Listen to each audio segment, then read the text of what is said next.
السلام علیکم ناظرین، دس از سرفراز کرنی فرام پیغام حق. آج ہمارے ساتھ اطہر بخاری صاحب لاہور سے جوائن کر رہے ہیں، پاکستان سے. السلام علیکم اطہر بھائی، کیسے ہیں آپ؟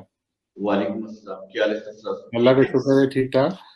اچھا اطہر بھائی، آج ہم نے پروگرام چوز کیا ہے قرآن میں جو سننا کا جو کانسیپٹ ہے، سنت کا، اس کو ہم نے چوز کیا ہے. بہت سارے لوگوں نے سوال کیے ہیں کہ بھئی یہ سنت کیا چیز ہے. جو لوگ سنت فالو کر رہے ہیں وہ قرآن کیا کہتا ہے اس کے بارے میں. بہت سارے لوگ ہیں جو سمجھتے ہیں کہ آن حضرت کی جو چیزیں ہیں اس کو کہتے ہیں کہ وہ سنت ہے، ہم اس کو فالو کریں گے. تو آپ ہمارے ناظرین کو پلیز آپ بتائیے کہ سنت جو ہے، سنت قرآن کے ایز پر قرآن کیا کہتا ہے قرآن، اور آپ کی ریسرچ کیا کہتے ہیں اس کے بارے میں. جی، اصل میں ہم پہلے بات کریں گے کہ اس کی روٹ ورڈ کے اوپر، پھر دیکھیں گے کہ یہ چونکہ لفظ عربی زبان کا ہے اور قرآن کے اندر یہ لفظ آیا ہے، تو ہم قرآن سے ہی پوچھیں گے کہ قرآن نے سنت کو کس معنوں میں استعمال کیا ہے. ایک تو سنت یہ ہے نا کہ جو ہمارے ہاں مذہبی یا مسلکی طور کے اوپر وہ اس کا استعمال ہو رہا ہے، جیسے ہم بولتے ہیں قرآن و حدیث، قرآن و سنت، وہ نہیں، وہ تو مذہبی لحاظ سے. اب یہ دیکھیں گے کیونکہ انہوں نے یہ لفظ کہاں سے لیا، قرآن سے، تو انصاف کا تقاضا تو یہی ہے کہ جہاں سے وہ لفظ لے رہے ہیں تو پھر وہیں سے پوچھا جائے، قرآن سے پوچھا جائے کہ قرآن اس کو کس معنوں میں استعمال کرتا ہے. تو یہ ہم جانیں گے آپ. تو اس میں یہ ہے کہ اس کے جو معنی ہیں وہ ہیں سنت کے عربی زبان میں جو اردو معنی بنتے ہیں وہ بنتے ہیں راستہ، طریقہ، دستور، قانون. اچھا، اس کی جمع سنن ہے. جیسے آپ نے دیکھا ہوگا سنن ابن ماجہ، سنن نسائی، تو وہ انہوں نے اسی سے لفظ لیا، سنت کی جمع سنن، تو اس کی جمع سنن ہے. اچھا، اب یہ دیکھیں کہ سورہ نمبر 17 بنی اسرائیل اور اس کی آیت نمبر ہے 77. اس کے اندر ہے کہ نبی کریم صلی اللہ علیہ وسلم سے خطاب ہے. اب یہاں پر بتایا جا رہا ہے کہ سنت کیا ہوتی ہے، کہ وَلَا تَجِدُ لِسُنَّتِنَا تَحْوِيلًا، کہ اے رسول تو ہماری سنت میں تبدیلی نہیں پائے گا. اب یہاں پر لفظ تو سنت ہے لیکن یہ قانون کے معنوں میں آ رہا ہے، اللہ کا قانون. اور ایسا قانون جس کے متعلق وہ یہ کہہ رہا ہے کہ یہ مستقل ہے، ایٹرنل ہے، انچینجیبل ہے، اس میں تبدیلی نہیں ہے، پرماننٹ ہے، پرپیچول ہے. تو اس کی وجہ یہ کہ قرآن کے اندر قانون کا لفظ ہے ہی نہیں. قانون ہماری زبان کا لفظ ہے، قرآن کے اپنے ورڈ ہیں. تو اللہ نے اپنے انچینجیبل قانون کو، غیر متبدل مستقل قانون کو سنت کا ہے، جو کبھی بھی نہیں بدلتا، نہ کسی زمانے میں بدلتا ہے، نہ کسی قوم کے لیے بدلتا ہے، نہ کسی واقعہ کے لیے بدلتا ہے. وہ ہر صورت ہمیشہ مستقل اور غیر متبدل رہتا ہے. تو اس سے آپ نے یہ دیکھا کہ قرآن کریم نے بالکل اس کے اندر واضح کر دیا کہ اللہ کی سنت یعنی اللہ کا قانون بدلتا نہیں ہے. اسی طرح سورہ نمبر 35 اور یہ سورہ کا نام ہے سورہ فاطر، اس کی آیت نمبر ہے 43. اس کے اندر کہا جا رہا ہے سرکش لوگوں سے متعلق، فَهَلْ يَنظُرُونَ إِلَّا سُنَّتَ الْأَوَّلِينَ، پس وہ سرکش لوگ اسی سنت کا انتظار کرتے ہیں جو پہلے سرکش لوگوں کے متعلق تھی. یعنی جیسے پہلے سرکش لوگوں کے اوپر عذاب ہوا، یہ اللہ کا قانون ہے، اللہ کا قانون مکافات عمل، کہ انہوں نے سرکشی کی، اللہ کے قانون مکافات عمل کی روح سے وہ عذاب سے دو چار ہوئے. تو اب یہ جو نزول قرآن کے دور کے سرکش تھے ان کو کہا جا رہا ہے، اور ان کی روح سے قیامت تک کے سرکش لوگوں سے کہا جا رہا ہے کہ کیا تم پھر اس کے انتظار میں ہو کہ جیسے پہلے سرکش لوگوں کو عذاب ہوا تو تم بھی اسی میں مبتلا ہونا چاہتے ہو. یہ چیز کہی جا رہی ہے. اور پھر اس کے ساتھ ہی مزید کہا جا رہا ہے کہ فَلَن تَجِدَ لِسُنَّتِ اللَّهِ تَبْدِيلًا، چنانچہ تو اللہ کی سنت میں ہرگز کوئی تبدیلی نہیں پائے گا. دیکھیں قرآن کریم کیسے واضح کر رہا ہے بالکل بہت کہ جو جو قانون سرکش لوگوں کے لیے پہلے تھا وہی قانون اب بھی ہے. اور اسی طرح پھر مزید اس کی وضاحت کر رہا ہے. اسی ہی آیت کے اندر کہا جا رہا ہے کہ وہی الفاظ ہے، صرف وہاں پر تبدیلاً کے لفظ ہے اور یہاں پر تحویلاً کے لفظ ہے کہ ولن تجد لسنت اللہ تحویلاً، اور تو اللہ کی سنت میں ہر کسی قسم کا ٹلنا نہیں پائے گا. یعنی اللہ کی سنت یعنی اللہ کا قانون جی جی نہ تبدیل ہوتا ہے نہ ٹلتا ہے، کوئی بھی زمانہ ہو کوئی بھی قوم ہو. تو اس طرح سے اللہ نے سمجھا دیا کہ یہ بدلتا نہیں ہے اللہ کا قانون. تو اللہ کی سنت نہ کبھی تبدیل ہونے والا قانون ہے. یہاں پر یہ سمجھ لیں کہ قانون مکافات عمل یعنی ہر چیز کا اچھی چیز کا اچھے عمل کا اچھا نتیجہ، برے عمل کا برا نتیجہ، یہ قانون مکافات عمل ہے. جی جی اس کی بنیاد بھی اور تمام دنیا میں جو سائنٹیفک ریسرچ ہو رہی ہے جو بھی، اور اس سائنٹیفک ریسرچ کی روح سے جتنی بھی ڈسکوریز ہو رہی ہے، جتنی بھی انوینشنز ہو رہی ہیں، ان سب کا جو بیس ہے وہ یہ اللہ کی انچینجبل قانون ہے. جی جی جی اگر یہ قانون بدل جائے، آپ کی جتنی بھی ریسرچ ہے، چاہے وہ میڈیسن کے اوپر ہو، کسی بھی معاملے کے اوپر ہو، ان کے نتائج بدل جائیں گے.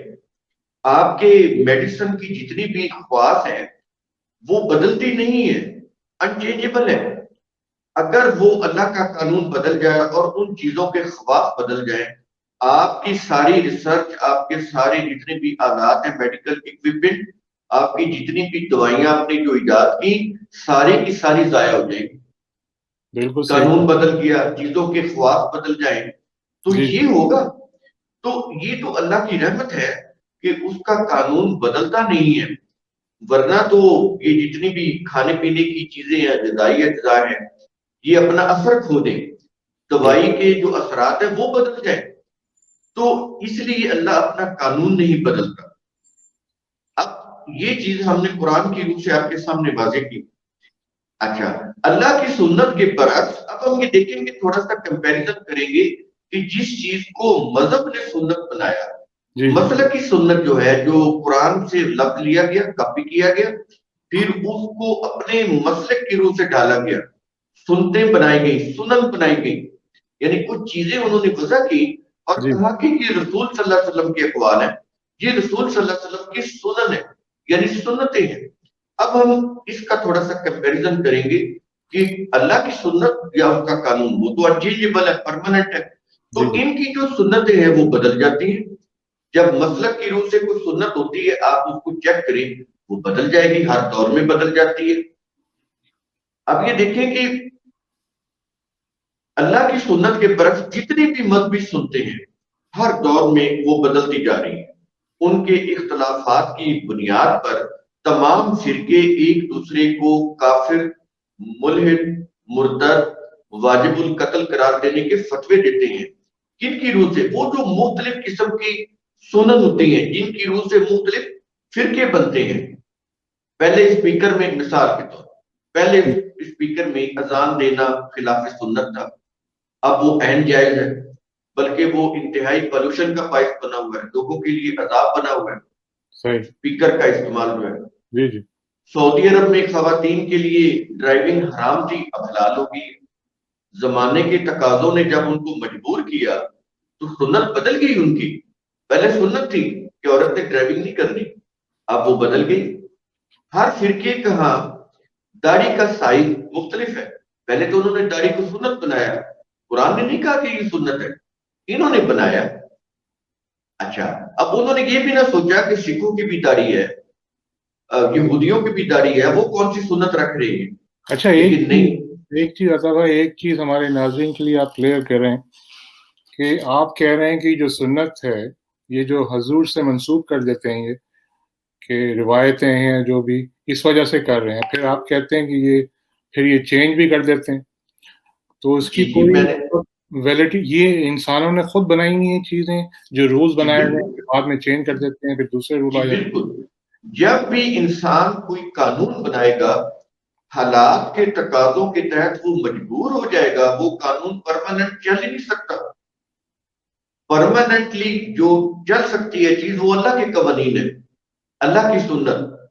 انسانوں کے اندر اتنی صلاحیت نہیں ہے کہ وہ 20,000 سال کیا 20 سال تک بھی کوئی پرماننٹ قانون بنا سکے، نہیں بنا سکتے.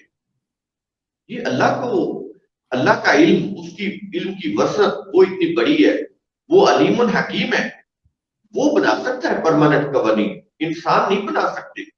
بنائیں گے تو یہی اثر ہوگا جو مذہبی قوانین کا ہو رہا ہے، بدل جاتے ہیں نا قانون. ابھی میں نے آپ کو مثالیں دی. تو اہل سنت، اہل حدیث یہ ایک ہی چیز ہے. ان کے مقابلے میں اہل تشیع آ گئے. اب انہوں نے نکاح کرنے کا حکم ہے قرآن کے اندر، انہوں نے نکاح کا خطبہ بنا لیا اپنی طرف سے، اپنے مذہب کی پہچان کے لیے. اب ہوتا کیا ہے، وہ ان فرقوں کے خطبے مختلف ہیں، ان کے صیغے، ان کے الفاظ، ان میں تھوڑا تھوڑا فرق ہے.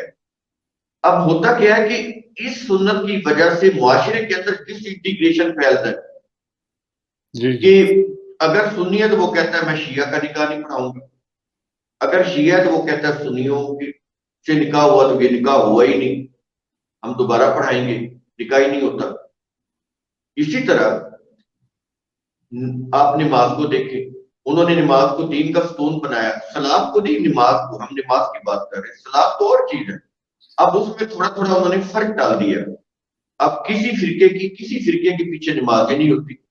اسی نماز کی اختلاف کی وجہ سے وہ یہ کہتے ہیں کہ امام مکہ اور امام مدینہ، یہ پاکستان کے اندر ایسے ہیں نا وہ بریلوی مسلک کے لوگ، وہ کہتے ہیں کہ نہیں ہوتی نماز. انہوں نے فتوے دیے باقاعدہ اسٹیمپ لگا کے، امام مکہ امام مدینہ کے پیچھے نماز نہیں ہوتی، اگر پڑھی ہے تو آپ دوبارہ لگا لیں، اگر جائیں تو وہاں ان کے پیچھے نماز نہ پڑھیں، مجبوراً پڑھنی پڑتی ہے تو آپ دوبارہ اس نماز کو واپس لوٹائیں، دوبارہ پڑھیں.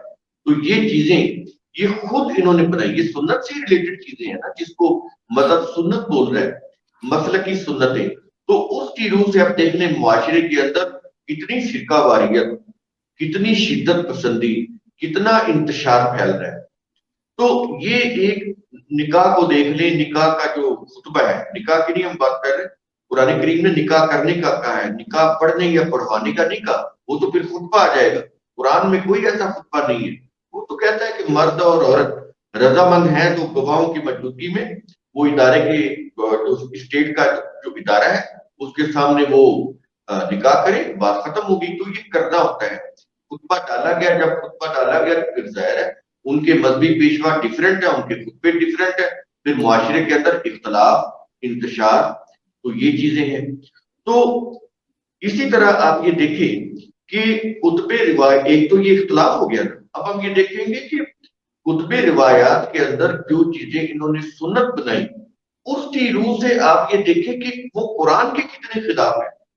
میں کچھ مثالیں دیتا ہوں ابھی آپ کو، پھر آپ کو اندازہ ہو. بھائی یہ ایک چیز، مجھے ایک اور چیز یہ ہے یہ کہ آپ کے خیال میں یہ ساری چیزیں جو انہوں نے، ہم لوگوں نے جتنے بھی انسان ہیں جو بنے ہوئے ہیں، فرقے بنے ہوئے ہیں انسانوں نے اپنے خود رولز بنا دیے، پھر یہ حضور سے منسوب کر دیا اس کو، یہ تو بہت ہی مطلب ڈینجرس چیز ہے. یہ تو غلط، مطلب کیسے کر سکتے ہیں آپ یہ چیزیں خود بنا کے اور کہہ دیا کہ یہ حضور سے وہ بھی ایسے ہی کرتے رہے. یہ تو بڑا مطلب ایک ڈینجرس وہ ہے.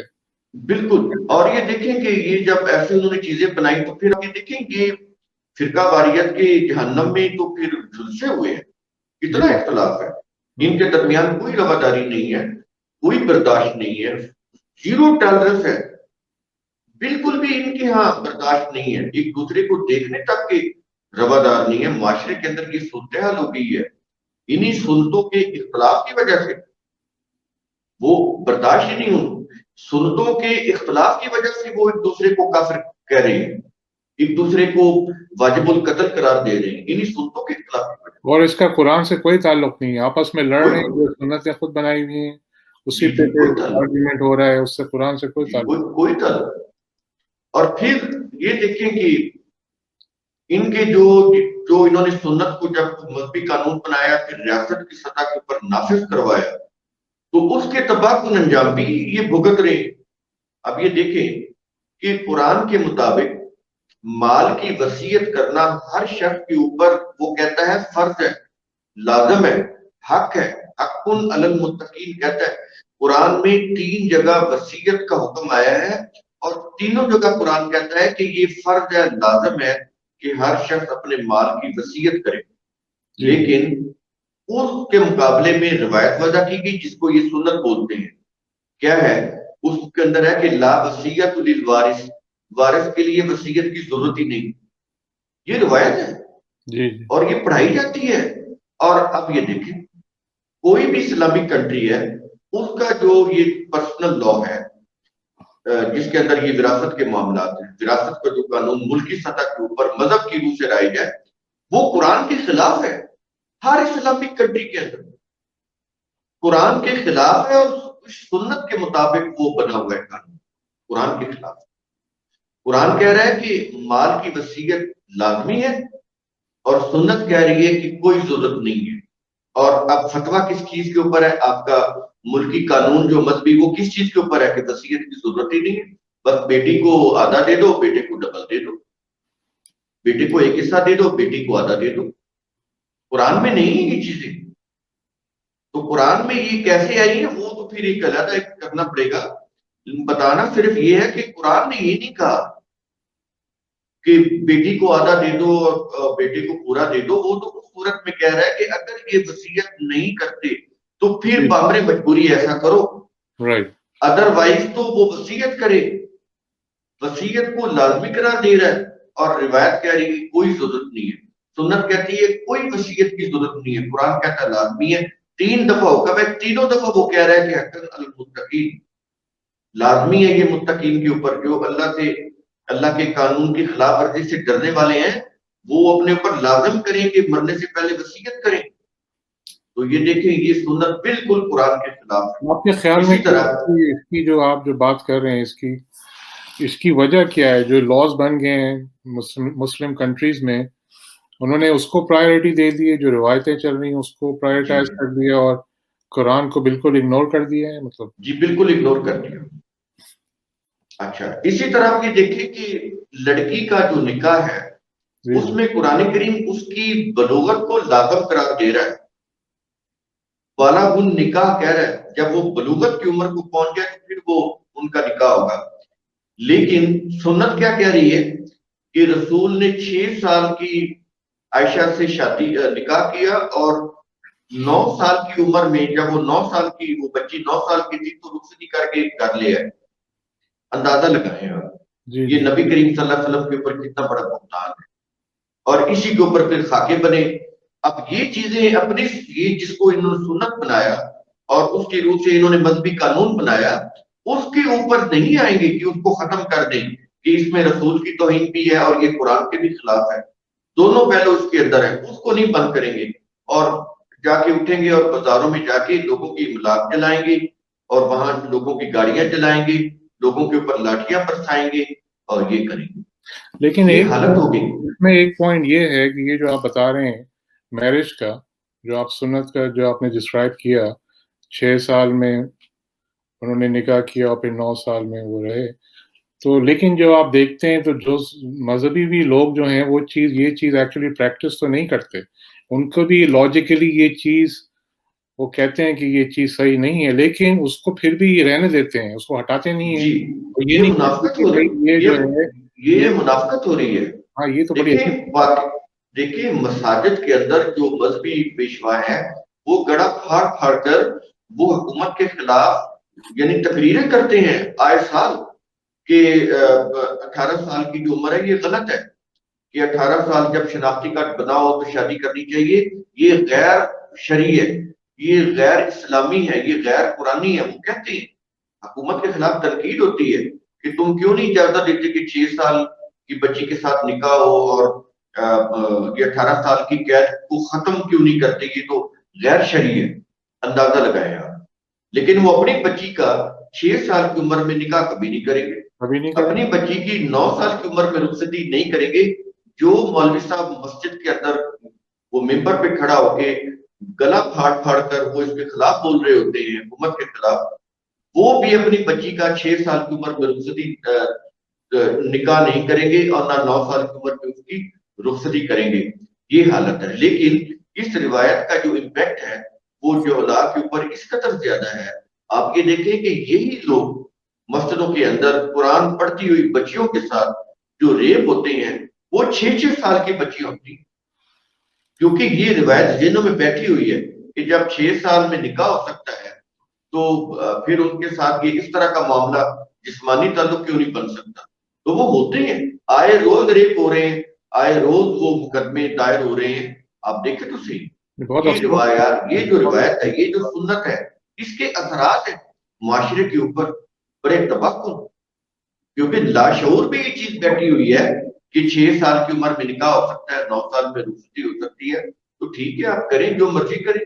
تو یہ تو کوئی یہ اطہر بھائی یہ بتائیں کہ میں آپ کی پاکستان کی بات کر رہا ہوں اس وقت، کہ وہاں پر کوئی ایسا بورڈ نہیں ہے اسلامک بورڈ جو ان روایتوں کو دیکھے اور کہے کہ بھئی یہ صحیح نہیں ہے، ان کو ہمیں ہٹانا ہے، ان کو سر سبٹریکٹ وہ کرنا ہے. سر وہ ڈیم بنانے کے لیے تیار نہیں ہے. انہوں نے یہ قرآن کے اوپر کیا بورڈ، اپنی ان کی شریعتوں کے اوپر کیا بورڈ بٹھانے ہیں. وہ تو دیکھیں مذہبی، یہ جو جتنے بھی سو کال اسلامک کنٹریز ہیں یہ بیسیکلی مذہبی ملک ہیں، اسلامک ملک نہیں ہے. تو ان مذہبی ممالک کے اندر حکومتیں جو ہیں وہ مذہبی گروپوں کی وجہ سے ہی تو قائم ہے. پہلے اصل میں انہوں نے خود ان کو مضبوط بنایا، اب وہ اتنے مضبوط ہو گئے ہیں، اتنے طاقتور ہو گئے ہیں کہ حکومتیں بے بس ہیں. وہ تو اگر یہ بھی کہہ دیں کہ یہ اسپیکر جو ہے یہ اذان کے علاوہ استعمال نہ کریں تو وہ کہیں گے یہ دین میں مداخلت ہے، ہم کبھی بھی نہیں مانیں گے حکومت کی اس بات کو. ہم اس کے اوپر جو چاہیں یہ اس کے اوپر ہم تقریریں کریں، بولیں، کرتے ہیں. وہ ایک اسپیکر بند نہیں ہونے دیتے اپنا، اور اگر کوئی کوشش کرے تو اس کے اوپر گستاخ رسول کی FIR کٹوا دیتے ہیں. تو مجھے جی یہ بتائیں کہ وہ یہ اپنے مذہب کے قوانین کو بند ہونے دیں گے؟ کبھی بھی نہیں. تو یہ چیزیں ہیں. تو اس میں پھر یہ ہے کہ ایک اور بھی آپ یہ دیکھیں قرآن کریم کے اندر غلامی کا جو قانون تھا جب نزول قرآن ہوا تو تمام دنیا میں یہ قانون رائٹ تھا، سلیوری کا قانون. جی جی قرآن نے سب سے پہلے آ کے اس کو ایبالش کیا، ختم کر دیا اس قانون کو. لیکن آپ یہ دیکھیں کہ اس کو انہوں نے قرآن کے بالکل خلاف اس کو سنت بنایا. مردوں کو غلام بنائے، عورتوں کو لونڈیاں بنائے، ان کے ساتھ بلا نکاح جسمانی تعلقات بنائے. اور اس چیز کا الزام بھی رسول کے اوپر دیا ہوا ہے کہ رسول جو تھے وہ انہوں نے لونڈیاں رکھی ہوئی تھی اور بلا نکاح ان سے جسمانی تعلق قائم. تو بات یہ ہے کہ یعنی کہتے ہوئے بھی شرم آتی ہے، یہ چیزیں سنت کے نام پہ جاری ہیں. اگر آپ کہیں گے تو وہ کہیں گے یہ تو سنت ہے، لونڈی رکھنا سنت ہے، لونڈی کے ساتھ فزیکل ریلیشن شپ بنانا سنت ہے، نکاح کی ضرورت نہیں ہے، کرتی. تو یہ اس طرح سے یہ وہ چیزیں میں نے مثال کے طور پر بتائی ہیں جو قرآن کے بالکل خلاف ہیں، اور معاشرے کے اندر ان کے اتنے بگاڑ ہیں کہ اس کے باوجود وہ اس کے اوپر سوچنے کے لیے تیار نہیں ہے. اسی طرح قرآن میں کسی انسان کو دوسرے انسان پر جبر کرنے کا اختیار نہیں ہے. سنت کے نام کے اوپر جتنے بھی فرقے بنے ہوئے ہیں وہ اس کو سنت سمجھتے ہیں کہ زبردستی پکڑ کے اپنے مذہب کے اوپر لاؤ. یہ ان کی سنت ہے، زبردستی اپنے مسلک کے اوپر لے کے آنا. اس کو انہوں نے سنت بنایا. قرآن اس کی اجازت نہیں دیتا، لیکن قرآن کے خلاف ہے. اور آپ یہ دیکھیں کہ قرآن میں ہر علاقہ کی جو ثقافتی آزادی ہے اس کو پورا اس کو آزادی دی ہوئی ہے. قرآن ہر علاقے کے لوگ اپنی ثقافت کے مطابق کھانے کھائیں، اپنی ثقافت کے مطابق ملبوسات پہنے، ان کا لیونگ جو سٹائل ہے، جو لائف سٹائل ہے وہ اپنے ملکوں کے، اپنے علاقوں کے آب و ہوا کے مطابق ان کا رہن سہن ہوتا ہے. اب انہوں نے کپڑوں کے اندر بھی وہ یوں رومال باندھے سنت ہے، یوں ٹوپی لے سنت ہے، یوں داڑھی رکھی سنت، یہ کلچرل چیزیں تھی. انہوں نے اس کو بھی سنت بنا دیا. سرما ڈالنا سنت ہو گیا، کدو کھانا سنت ہو گیا، انگلیاں چاٹنا سنت ہو گیا. ٹھیک، یہ چیزیں انہوں نے اس طرح سے بنائی. تو یہ قرآن کے بالکل مخصوص قسم کے حلیے، مخصوص قسم کی شکلیں، مخصوص قسم کی وجہ کتا، مخصوص قسم کے کھانے، اسلامک شہد. بھائی کوئی شہد بھی غیر اسلامی ہوتا ہے، وہ مکیہ ہے جو کافر ہے یا مسلم ہے، لیکن ہو رہی ہیں چیزیں اور وہ مہنگا بکتا ہے۔ پھر کچھ کھجوروں کو انہوں نے رسول کے سے نسبت دی کہ یہ اجوا کھجور ہے، موت کے سوا ساری بیماری کا علاج جو ہے، ہر بیماری کا علاج اس کے اندر ہے، تو جو کھجور 200 روپے بکنی چاہیے وہ کھجور 2000 روپے بک رہی ہے۔ یہ پھر مذہب کاروبار بنتا ہے، یہ پھر سنتیں ان کے کاروبار ہیں، ان کے سرمے بک رہے ہیں، ان کے اسلامک شہد اسلامک سینٹر کے اوپر بک رہے ہیں، ان کی اسلامی کھجوریں اجوا کھجوریں بک رہی ہیں، تو وہ پریمیم ہائی پرائس کے اوپر پھر یہ چیزیں بیچتی ہیں، پھر یہ کاروبار بنتا ہے۔ تو یہ قرآن کے خلاف ہی نہیں، لیکن وہ سنت کے نام پہ جاری کی ہوئی ہوں، مفادات ہیں بہت بڑے ان کے، جی جی، یہ چیزیں۔ لیکن یہ جو ہے یہ مطلب لوگ جو ہیں سوچتے نہیں ہیں کہ قرآن جب پڑھتے ہیں کہ بھئی یہ قرآن میں بالکل یہ چیزیں ہیں ہی نہیں اور یہ سب لوگوں کی بنائی ہوئی ہیں، اور پھر بھی لوگ اس کو ان جو سنتیں جو آپ نے بتائی ہیں جو کہ جس کا بالکل ہی کوئی وہ سر یا پیر نہیں بنتا، اس کو فالو کرے جا رہے ہیں اور اس پہ لگے ہوئے ہیں بلائنڈلی، اس کو اسی چیز کو فالو کرے۔ ان کو اپنا کوئی وہ نہیں، دماغ یوز نہیں کرتے لوگ کہ بھائی یہ چیزیں تو صحیح نہیں، ہمیں قرآن پہ آنا چاہیے، قرآن پڑھنا چاہیے، قرآن کیا کہہ رہا ہے۔ نہیں، وہ دیکھیں وہ جو کچھ بھی کر رہے ہیں وہ ان کے سلیبس میں قرآن ہے ہی نہیں۔ یہ پہلے 8 سال تھا یا 9 سال تھا، اب تو زیادہ کر دیا انہوں نے، 11-12 سال کر دیا، بلکہ 13 سال تک بھی پڑھاتے ہیں مذہبی مدارس کے جتنے بھی مسالک ہیں، اس کے اندر قرآن ہے ہی نہیں، اچھا، ان کے سلیبس میں ہی قرآن نہیں ہے۔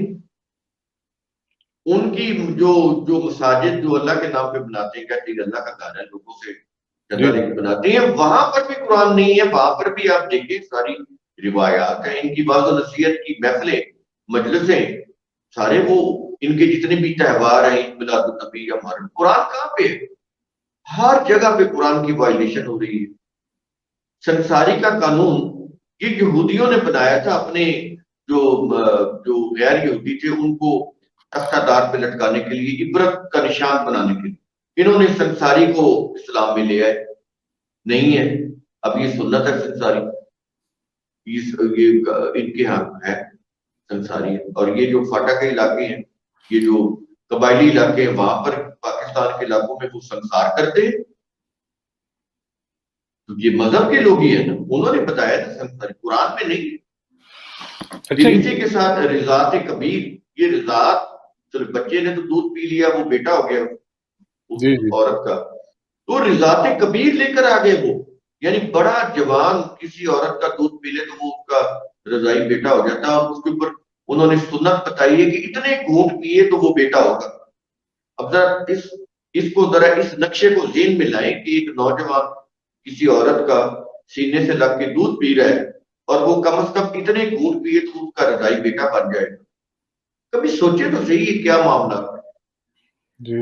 اور پھر باقاعدہ روایت ہے مسلم کے اندر کہ سالہ بنت سہیل رسول کے پاس آئی اور انہوں نے کہا کہ میرا جو خامد ہے حذیفہ، یہ دونوں صحابی ہیں، تو وہ کہہ رہی ہے کہ میرے خامد کو شک ہو گیا ہے کہ جو بچپن سے ہمارے یہاں غلام تھا لڑکا، اب وہ جوان ہو گیا ہے، تو وہ جوانوں جیسی بالغوں جیسی وہ باتیں کرتا ہے، تو میرے خامد کو اس کے اوپر شک ہو گیا ہے۔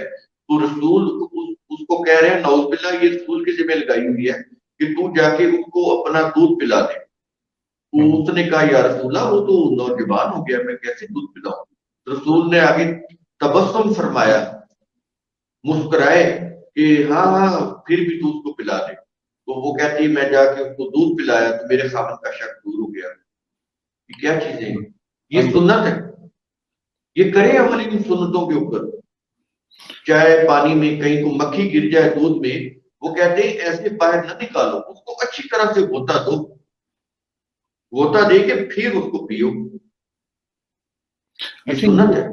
آپ یہ بتائیں قرآن میں جو آپ نے پڑھا ہے اور سمجھا ہے، قرآن میں کہیں بھی ایسا آیا ہے، کوئی آیت آپ نے دیکھی ہے جو اللہ تعالیٰ میں نے شروع میں آپ کو ہے وہ میری سنت کے بجائے کسی اور پیغمبر کی سنت کو تمہیں کرنا ہے فالو، ایسا کہیں نظر آیا کو قرآن؟ دیکھیے جب بات واضح ہو گئی کہ سنت اللہ کا قانون ہوتا ہے جو غیر متبدل ہوتا ہے، بات کلیئر ہو گئی. اس کے اوپر پھر آپ کیا چیز اور کیا چیز لیں گے؟ جب ایک بات کو قرآن نے کلیئر کر دیا ہے کہ میری سنت ہے، وہ قانون ہے اور وہ انچینجبل ہے، پرماننٹ ہے، کبھی بدلتا نہیں ہے، تو پھر آپ کہیں کوئی لفظی معنوں میں سنت کہیں آ بھی جائے تو اس کا کیا تعلق ہے اس سے؟ تو یہ تو مطلب واقعی میں مطلب سوچنے والی بات ہے. افسوس یہ ہوتا ہے کہ بڑے پڑھے لکھے لوگ جو اپنے آپ کو یہ کہتے ہیں کہ ہم قرآن کے اسٹوڈنٹ ہیں، قرآنسٹ ہیں، قرآن کو سمجھے، قرآن کو پڑھیں گے، وہ ان کا سلوگن ہے، لیکن وہ بھی یہ کہہ رہے تھے کہ سنت کے بغیر قرآن سمجھ نہیں آتا. قرآن نے بتایا ہے کہ یہ قرآن کیسے سمجھ آئے گا. وہ کہتا ہے کہ قرآن عربین لعلکم تعقلون، قرآن نے بتایا جی کہ یہ جو قرآن ہے یہ عربی زبان میں ہے اور یہ کوگنیٹو پروسیس سے سمجھ آئے گا. لعلکم تعقلون کیا یہ کوگنیٹو پروسیس ہے، جی عقل سے سمجھ آئے گا. قرآن کی جو لیکسیکون ہے، اس کی جو نزول قرآن کے دور کی عربی، اس کی لغات، اس کے محاورے، وہ اور ان کو عقل کی روح سے سمجھنا قرآن نے تو بتا دیا. تو اس کے باوجود قرآن کی اس یعنی میتھڈالوجی جو قرآن نے بتائی سمجھنے کی، اس کے باوجود یہ کہنا کہ قرآن سنت کے بغیر سمجھ نہیں آتا، اور سنت یہ ہے جو ہم آپ کو بتا رہے ہیں، جو مذہب جس کو سنت کہہ رہا ہے، اس کے بغیر اگر قرآن سمجھ نہیں آتا، یعنی وہ حدیث کو سنت بولتے ہیں، یہ ذہن میں رکھیں. تو یہ ہیں روایتیں جن کو وہ حدیث بولتے ہیں، اور یہ ہیں سنتیں، تو پھر ان کا اللہ ہی حافظ ہے، ہم کیا کہہ سکتے ہیں. اچھا تو بھائی ایک اور کوشچن ہے آپ سے کہ قرآن جو ہے یہ جو شریعت کے بارے میں کیا کہتا ہے؟ قرآن میں کوئی تذکرہ ہے کہ جو شریعت کا جو کانسیپٹ ہے اس کا آپ کچھ بتائیں گے لوگوں کو؟ قرآن میں شرع کا لفظ استعمال ہوا ہے، وہ وہی ہے طریقہ، راستہ. تو راستہ اور طریقہ تو قرآن نے بتا دیا ہے. جو صحیح راستہ جو انسان کو انسانیت کی منزل تک پہنچاتا ہے وہ ہے اللہ کے قوانین. اس کے علاوہ اور کوئی راستہ نہیں ہے جس کو آپ ہدایت بولتے ہیں. وہ ہدایت کیا ہوتی ہے؟ راستہ ہوتا ہے، انسٹرکشن ہوتی ہیں، رہنمائی ہوتی ہے، جن کی روح سے اس راستے پہ چلا جاتا ہے. تو وہ جتنی بھی انسٹرکشن ہیں، قوانین ہیں، جن کو ہم نے ابھی بتایا آپ کو، جو سنت ہے، جو بدلتی نہیں ہے اللہ، جی تو جی اس کی روح سے اس راستے پہ چلا جاتا ہے. تو سنت اللہ ہے، لن تجد لسنت اللہ، سنت اللہ ہے، سنت نبی نہیں، سنت رسول نہیں، بہت اللہ کی امپورٹنٹ پوائنٹ سنت. ہے یہ. جی جی اور یہاں پر بھی یہ چیز سمجھ لیں، دین اللہ ہے، دین ابراہیمی، دین موسوی، دین عیسوی، دین محمدی نہیں ہے. دین اللہ وہ کہتا ہے میرا دین ہے، کسی نبی کا ذاتی دین نہیں ہے.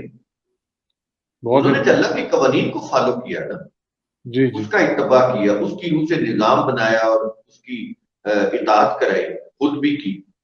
تو اللہ کا دین ہے. اسی طرح سنت بھی اللہ کی ہے. یہاں پر دو چیز ذہن میں رکھیں، دین بھی اللہ کا ہے کیونکہ اللہ کے قوانین کی روح سے بنتا ہے، سنت بھی اللہ کی ہے کیونکہ اس کے اندر اللہ کے غیر متبدل ابدی قوانین ہوتے ہیں جو کبھی بھی نہیں بدلتے. سنت اللہ، دین اللہ، یہ دونوں اللہ کے. یہ بہت امپورٹنٹ آپ نے پوائنٹ ریز کیا. بہت میرے خیال میں ہمارے ویورز کے لیے بہت ہی آئی اوپننگ ہے. لوگوں کو اصل میں یہی کنفیوژن ہے، وہ کہتے ہیں کہ قرآن ٹھیک ہے، اپنی الگ جگہ ہے قرآن کی، لیکن پھر وہ کہتے ہیں وہ حضور سے منسوب کر کے کہتے ہیں یہ سنتیں ہیں، یہ بھی بڑی امپورٹنٹ ہیں، اور پھر اسی میں لگ جاتے ہیں، اسی کو فالو کرتے ہیں اور قرآن کو بالکل سائڈ لائن کر دیا، اور پھر وہ اسی میں الجھتے رہتے ہیں. جیسے آپ نے فرمایا پروگرام کے شروع میں کہ فرقہ بن گئے ہیں، ڈفرینٹ فرقہ انہوں نے اپنے بنا دیے رولز، پھر کہتے ہیں ہمارا رول جو ہے وہ زیادہ کنیکٹڈ ہے، حضور سے منسوب کر دیتے ہیں. دوسرے فرقے والے کہتے ہیں ہمارا زیادہ صحیح ہے، حالانکہ حضور کا اس میں کوئی تعلق بھی نہیں ہے میرے خیال میں. یہ سب انہوں نے اپنے خود بنائے ہوئے ہیں. قرآن جو آپ نے بتایا بالکل واضح ہے، قرآن کی جتنے بھی رولز ہیں، لاز ہیں، ان کو فالو کرنا ہے، اللہ تعالیٰ نے بولا ہوا ہے، اور کسی اور کو فالو نہیں کرنا ہے. یہ بڑی امپورٹنٹ چیز آپ نے لوگوں کو بتائی. اور میں چاہوں گا کہ آخر میں ہم کہتے ہیں کہ جو بھی ہمارے گیسٹ آتے ہیں اسپیکر، پلیز آپ ہمارے ویورز کو میسج دیں اور آپ کیا سمجھتے ہیں کیا چیز امپورٹنٹ ہے آج کے وقت کے حساب سے جو آج کل ماحول چل رہا ہے. آج کا یہ جو ہمارا انٹرویو ہوا ہے اس کو میں یعنی اس کے آخر میں یہ کہوں گا بڑی ایک اہم چیز، جیسے میں نے آپ کو بتایا کہ سنت اللہ اور دین اللہ یہ اللہ کی ہے. یہاں پر ایک چیز آخر میں میری ایک وہ ذہن میں بٹھا لیں، قرآن کے مقابلے میں کوئی بھی آپ چیز لے کر آئیں گے وہ شرک ہو جائے گا. قرآن کے اللہ کے مقابلے میں نبی کو لے کر آ جائیں گے تو یہ بھی شرک ہو جائے گا. کتاب اللہ کے مقابلے میں کوئی ریلیجس پریسٹ کی کتاب کو اٹھا کے لے آئیں گے، وہ کتنی مقدس مانی جاتی ہو معاشرے کے اندر، یہ شرک ہو جائے گا. تو اللہ کی سنت کے مقابلے میں یہ جو فقہی اور یہ جو مسلک کی جو سنتیں انہوں نے بنائی تو آپ یقین رکھیں کہ یہ پھر شرک ہے، اور اس کا جو انجام ہے وہ معاشرے کے لیے بڑا ہی تباہ کن اور ان کو ڈس انٹیگریٹڈ کرنے والا ہے. اور اس کا آپ عملی مشاہدہ دیکھ رہے ہیں کہ مسلمانوں کی حالت کیا ہوگی. یہ نیشنل لیول کے اوپر ایک قوم تو کیا ہوتے، یہ ایک یعنی یوں کہہ لیں کہ کوئی قومیت ہی نہیں رہتی، ختم ہوگی. نیشنل سوچ تو کیا ہونی ہے، کوئی ان کی نیشنل کوئی پہچان نہیں ہے، قومی پہچان ہی نہیں ہے. فرقوں میں بٹے ہوئے، فرقے در فرقے. تو یہ عذاب ہے، تو اس چیز سے بچنا چاہیے. تو آپ کے تو خیال میں قرآن کے ساتھ یہ کہنا قرآن و حدیث، قرآن کے مقابلے میں کہنا قرآن و سننا، یعنی وہ اللہ کی سننا نہیں، یہ جو مذہبی سننا جو کہتے ہیں یہ وہی ہوتی ہے جس کے اوپر ہم نے بات کی. تو قرآن و حدیث، قرآن و سننا، دیکھیں یہ اس کے جو انجام ہے وہ بڑا ہی تباہ ہے اور وہ بھگت رہے ہیں. اور اتنا تک نہیں سوچنے کے لیے تیار کہ وہ کہتے ہیں کہ قرآن کی کوئی چیز سمجھ نہیں آئے گی تو قرآن تو سمجھ نہیں آتا سنت کے بغیر. تو اب ان سے کوئی یہ سوال کرنے والا نہیں ہے کہ سنت کے اندر اتنے لوگ ہولز ہیں، اتنے وہ قرآن کے خلاف ہیں، تو اس کے لیے پھر کیا قانون بنائیں؟ کوئی قانون نہیں ہے.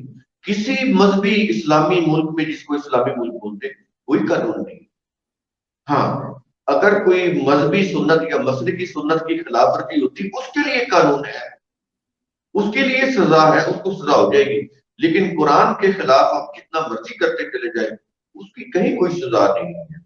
میں یہ نہیں کہتا کہ اس کو سزا دی جائے، میں کہتا ہوں کہ اویئرنس آنی چاہیے کہ ایبسولوٹ بک آف اللہ اسی کے اندر ہے سنت، اس سے باہر سنت نہیں ہے. اور اسی کے اندر حدیث ہے، اس سے باہر نہیں ہے. اسی کے اندر قول رسول ہے، اس سے باہر نہیں ہے. اور اسی کے اندر رسول کی سیرت ہے، اس سے باہر نہیں ہے. شکریہ بہت بہت اچھا بھائی. لیکن میں صرف ایک سوال جانے سے پہلے، اب بڑا اچھا آپ نے میسج دیا.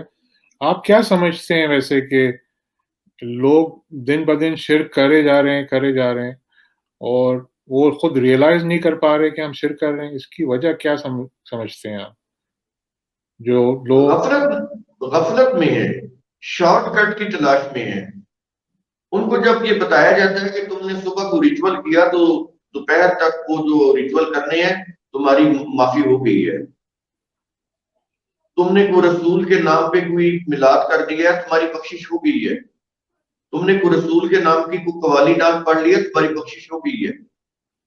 رسول تمہاری شفاعت کر دیں گے، وہ تمہیں اللہ کے قانون مکافات عمل سے چھڑا کے لے جائیں گے جنت میں. یہ چیزیں ہیں، یہ وسیلے اور یہ اس طرح کی چیزیں. یہ انسان چونکہ لالچی ہے نا بیسیکلی انسان، تو جنہوں نے یہ چیزیں فارمولیٹ کی ان کو پتا تھا کہ یہ چیزیں بڑی ان کو اٹریکٹ کرے گی، اس لیے تو انہوں نے یہ چیزیں وضع کی. اور ان کے مذہب کی مسلک کی بیس ہی یہی چیزیں، اسی کے اوپر سارے مسلک چل رہے ہیں کہ شفاعت ہو جائے گی، معافی ہو جائے گی، ہم ورشپ کر رہے ہیں اللہ ہمیں معاف کر دے گا. تو ایسا نہیں ہے، یہ سمجھنا پڑے گا. تو آپ سمجھتے ہیں اس کی بنیادی وجہ ہے کہ ان جو مذہبی جو اسکالرز ہیں یا جو بھی لوگ ہیں مذہبی جو ٹیچنگ کرتے ہیں انہوں نے لوگوں کو قرآن سے دور رکھا ہوا ہے اور ان کو نہیں لوگ اتنے بھی مجرم ہیں جتنے وہ ہیں. دیکھیں ان کو مذہبی لیڈر کی نا ریلیجس لیڈر کس نے بنایا ہے, پولیٹیکل لیڈر کس نے بنایا ہے؟ انہوں نے ووٹ دیا ہے تو وہ پولیٹیکل لیڈر بنا, ورنہ وہ بھی ہماری طرح عام انسان ہی تو ہے. لیکن لوگوں کی ووٹ کی طاقت سے وہ دیکھیں ملک کا پریزیڈنٹ بن جاتا ہے, پرائم منسٹر بن جاتا ہے, جو چاہے کرے. تو یہ جو ریلیجس پریسٹ ہیں, ان کو ریلیجس لیڈر کون بناتا ہے؟ لوگ بناتے ہیں, جو ان کی جھنڈیاں لگاتے ہیں, جو ان کے نعرے لگاتے ہیں, جو ان کو فنڈنگ کرتے ہیں وہ. تو اس میں نہیں سمجھتا کہ وہ اتنے قصوروار ہیں. میرے خیال میں پبلک زیادہ قصوروار ہے. چلیں شکریہ بہت بہت الطاف بھائی آپ کے ٹائم کا. ناظرین آج کے وقت پروگرام ختم ہوتا ہے ہمارا. آخر میں سب کو کہوں گا اپنے خیال رکھیں, اپنے ارد گرد کے لوگوں کا, اپنی فیملی کا, سب کا خیال رکھیں, اور قرآن پڑھا کریں, سمجھا کریں, اور سب کے لیے اپنے نیک خواہشات کے ساتھ پلیز اگر آپ چاہیں تو ہم لوگوں کا پروگرام بھی سبسکرائب کر سکتے ہیں. الطاف صاحب بہت اچھا اپنا پروجیکٹ کر رہے ہیں, ان کا بھی اپنا چینل ہے, ایکسپوزیشن کرتے ہیں قرآن کی, ان کا بھی آپ چینل وہ کر سکتے ہیں. اچھی بات ہے. السلام علیکم الطاف بھائی. السلام علیکم. وعلیکم السلام. خدا حافظ. السلام علیکم.